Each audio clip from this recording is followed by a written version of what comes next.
ওয়ালাইকুম শামীম ভাই, আপনি যে আমাদের এখানে আসছেন শবে বরাত উপলক্ষে আসছেন, এখন আমাদের জালতলা মার্কেটের কবরস্থানের মসজিদ আপনার কাছে কেমন লাগতেছে বলেন একটু যদি বলতেন। আলহামদুলিল্লাহ, সর্বপ্রথম আল্লাহ পাকের শুকর আদায় করি। আর এখানে আসছিলাম আসলে অনেক মর্দেগান শুয়ে আছে, এখানে মানুষজন দোয়া করতে আসছে শবে বরাত উপলক্ষে, কিন্তু আমার ধারণা ছিল না এখানকার মসজিদটা এতটা সুন্দর করে গড়ে তুলেছে।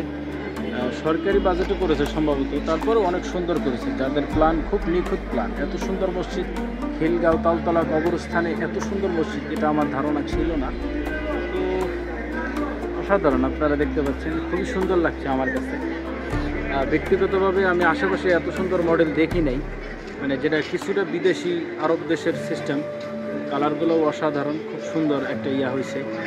আর এখানে কবরস্থানে আপনার যত অনেক মানুষ আসছে শবে বরাত উপলক্ষে, সকলেই মসজিদটা দেখে একটু অদ্ভুত হয়ে গেছে। সুন্দর মসজিদ, অনেকেই আসে না তো, আজকে বেশি পরিমাণে আসছে। অসাধারণ, এক কথা অসাধারণ একটা মসজিদ। আর পাশেই দেখতে পাচ্ছেন কবরস্থান, একটা কবরস্থান মসজিদ এতটা সুন্দর হইতে পারে এটা আমার ধারণা ছিল না।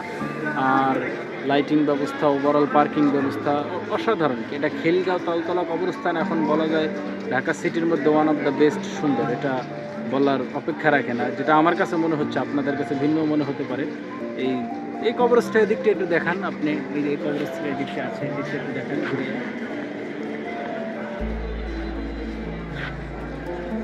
অসাধারণ অসাধারণ, মানে ঢাকা শহরের মধ্যে বলা যায় অসাধারণ, মানে খুব সুন্দর ব্যবস্থা। যেই করুক এর উপলক্ষে সে ভালো থাকুক।